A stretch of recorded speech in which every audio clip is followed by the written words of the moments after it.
when the Danforth Center was created about 20 years, which is, as you know, was really kind of a product of a whole lot of effort by educational institutions, Bayer and others, Monsanto at the time.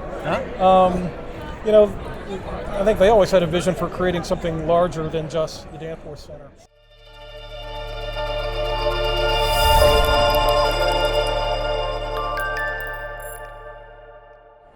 All right, well, we are back here at the Art of Alcohol with Venture Cafe. This is the Bourbon Friday Show, and I'm your host, Nick Niehaus, and I'm talking to Mark Perkins, who's the city administrator of Creve Coeur. So, Mark, thanks so much for joining me. Thanks for having me. I appreciate it. Yeah, well, I want to talk to you a little bit about 39 North, which we talked a little bit about earlier on the show, which is based here in Creve Coeur, right? Mm-hmm. Yes. Yeah, so talk to me about, how did that partnership and that situation even come to be? Yeah, well, so really, Creve Coeur's been fortunate for decades to be the host of a lot of, ag tech, biotech industry. Sure. Certainly with Monsanto prior to being bought out by Bayer.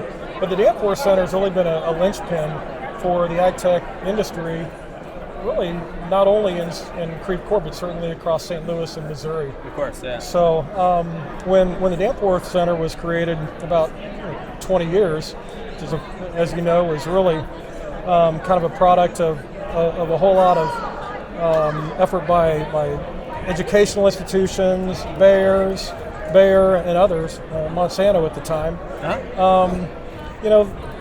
I think they always had a vision for creating something larger than just the Danforth Center. Sure, okay. So really more recently, St. Louis Economic Development Council has gotten very active in trying and understanding, hey, what an asset this is and what the potential is in the region. So we've been excited to be working with St. Louis Economic Development Partnership and Danforth and the other partners to do what we can do in a supporting role for the city of Creve Coeur to help grow this industry.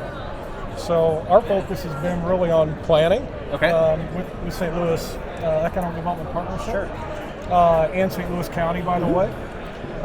It's been in land use planning. It's also been in infrastructure planning. Sure, yeah. So as a result of that, we do have several projects that are off the ground right now and kind of getting some momentum. And so, yeah, we're excited about what this means for Creve Coeur, certainly, but understanding really this is really a regional win for St. Louis. Yeah. Well, it sounds like Creve Coeur has been focused on this industry for quite a while, right? With Monsanto and then Bayer being here. Yes. So when 39 North, was coming to be or was kind of an idea, what did you do to facilitate that? I mean, how do you attract a project of that size and scope to an area like Creve Coeur? You know what? It really is a lot about collaboration. Okay. And really that collaboration has to come from really the private sector as well as the public sector. Sure, yeah. And having Danforth, really taking a real strong leadership role in wanting to see this grow and see St. Louis become really a world-class leader in ag tech. Yeah. That has a lot to do with it. And certainly having willing partners on the public side, which Creve Coeur has been for a long time. Sure. And St. Louis County, St. Louis Economic Development Partnership, and the state of Missouri as well. So it really takes a real collaborative attitude on an approach on all those partners to make something like this come about. And of course, there's a long way to go. Sure. But it's all about recognizing, hey, this is a long-term process.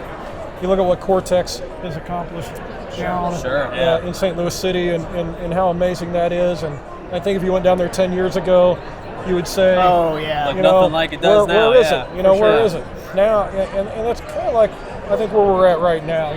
We've got a ways to go. So do you expect it to develop to that extent? I think it certainly has all that potential. Yeah, right. Not necessarily with the same focus, a little bit different focus with ag tech here. But it certainly is something that's going to take some vision, and I think with all the focus and energy that we have on it right now, I think we have a good opportunity to make that happen. That's great. Well, it certainly sounds like there's some momentum that's already been building. So what are some of the projects we can expect to see developing over the next couple of years here? Yeah, so we've recently completed with our other partners plan for Old Olive.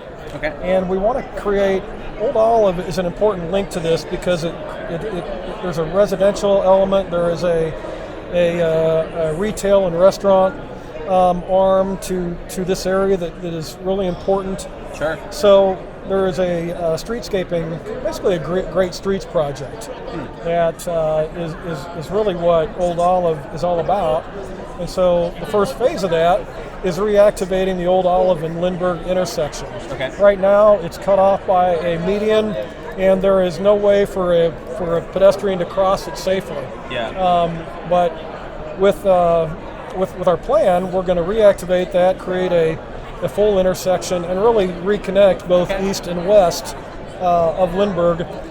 So we think that's a real key element of that. So we've got some projects going to get that first phase.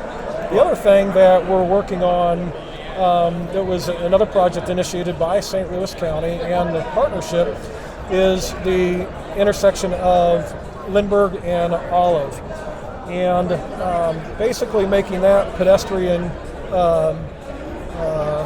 friendly by having sidewalks on there, and also by creating some new developable lots on there that aren't available now because these clover-leaf interchanges, which are so prevalent, they take up so much land. Right. And they really are devouring land that is, which really are excellent opportunities for redevelopment. So we can not only create some new private development opportunities with the Olive and Lindbergh interchange project, but also make it a little bit more pedestrian friendly as well. Well, it seems like, that keeps coming up, and it's especially here, but also in all these innovation districts, the idea of being kind of walkable and welcome for people to get around on foot, right? Yep. So why is that particularly so important for developing this kind of innovation district, do you think? I think it's what people want. It's what, workers and people, millennials and, up to my age, I think there's a real desire to have a place that's not only oriented by the automobile. And hey, let's face it, Creve Coeur is a suburban community. Sure. We are largely driven by, by the automobile.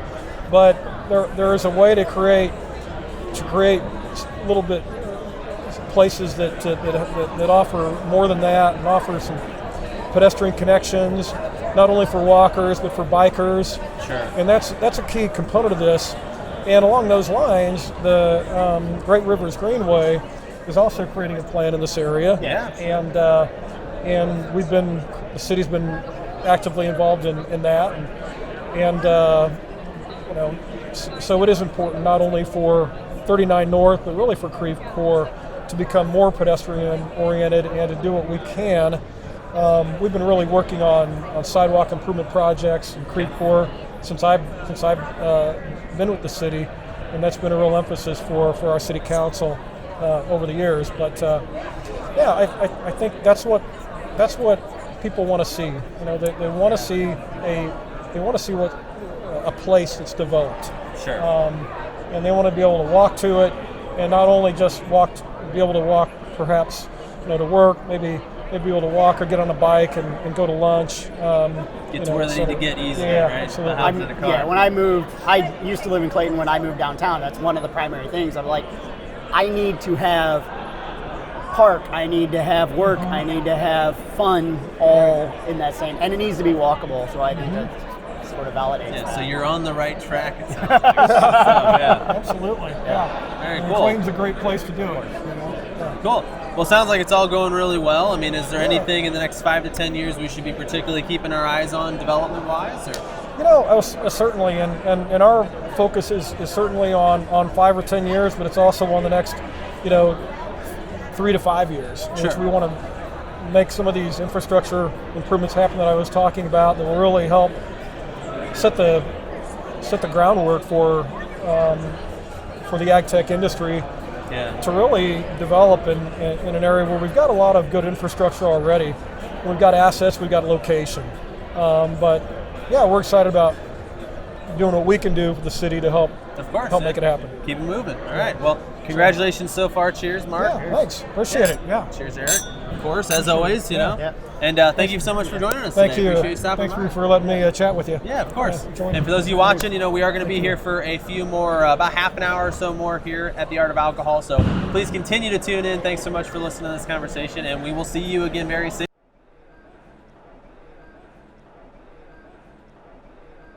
Hey, thanks for watching. We truly hope you enjoyed it. Please like and share this episode, and if you haven't yet, hit that subscribe button. It really helps us out. To stay up to date, follow us on social. We are at Bourbon Fridays on Facebook, Twitter, Instagram, LinkedIn, and TikTok.